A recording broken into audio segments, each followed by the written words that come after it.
Hello, and thanks for joining us again on our latest installment of the Velocity Norwood Sports Performance Improvement Series. My name is Tim Hanway, and I'm the director. Today we're going to talk a little bit about agility. When athletes come through our doors, they're always asking to get faster, to get stronger, more explosive. But another key component of athletic performance is agility. But agility is probably the most misunderstood sports performance traits out there. So today we're going to shed a little bit of light on this very important skill, as well as show you some examples of how we train it up here at Velocity Norwood. So if you actually take a look, when we talk about agility, we can basically break it up into two separate components. There's a perceptual component, and then there's the actual physical qualities. Both of these things are tantamount to success, whether on the field or on the court. So first of all, we talk about change of direction speed, and we talk about the actual qualities of the muscles, the way that your body moves. So we can break this down further into things like technique, foot placement, body weight, low center of gravity. All these things certainly feature, but there are, of course, muscular qualities as well. It's very hard to be an agile athlete if you're weak. So the ability to produce force in a short amount of time is absolutely huge when it comes to agility.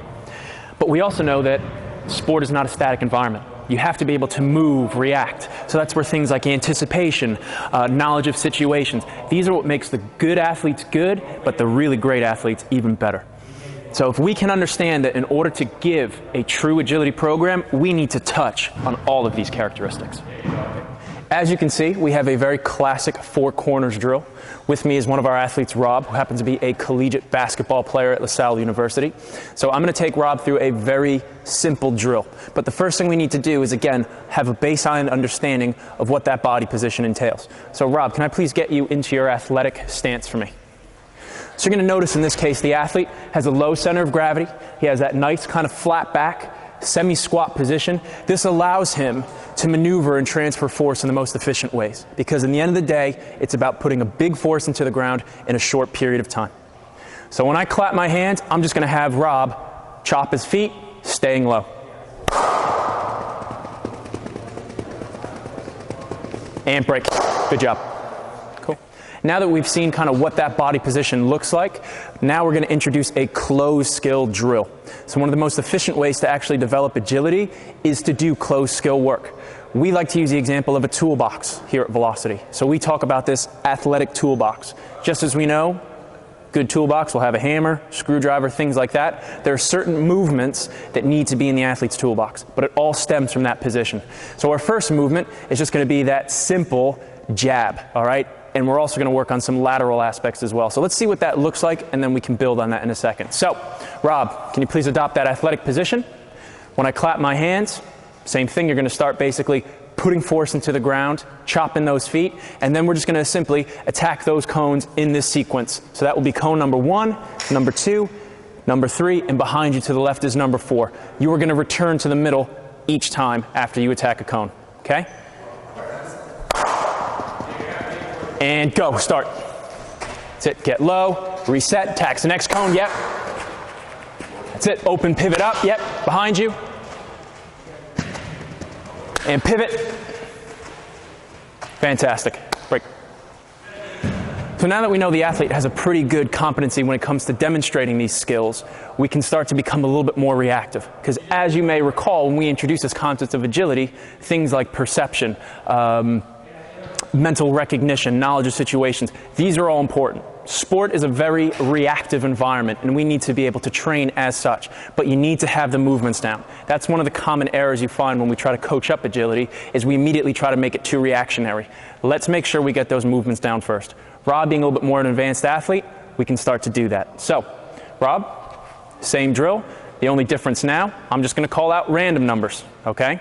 So it's not going to be in that nice smooth sequence. You're going to have to react, go off of my auditory cues.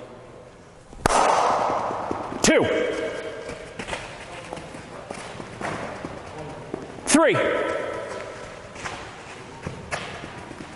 1, and break. Good. If we try to continue some of the progressions of this drill, this is where we can start to even do a better job of trying to meet the demands of the sport that the athlete participates in. So Rob, being a basketball player, we know that there's going to be a lot of jumping involved. There's going to be a lot of pivoting, opening up the hips. So once he's mastered some of the basics, we can get even more kind of specific with our training modalities. So final installment of this, Rob. Same thing. The only difference now is when I point to a direction, you're just going to simply jab that foot out. Same set of principles, though. I want you to focus on putting as much force into the ground in the shortest possible time, okay? And we're going to throw in a jump cue. So if you hear me say the word jump, when you get back to the middle, you go up like you're trying to block a shot, all right? So 3, 2.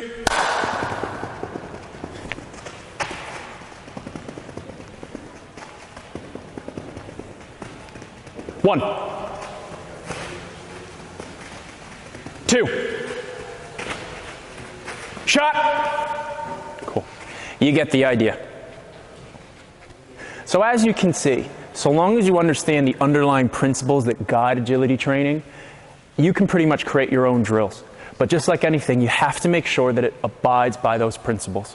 We know that in order to be successful, to be an agile athlete, you need to have certain sets of conditions that guide your training. All right? We know that there's certain muscle qualities, rate of force production.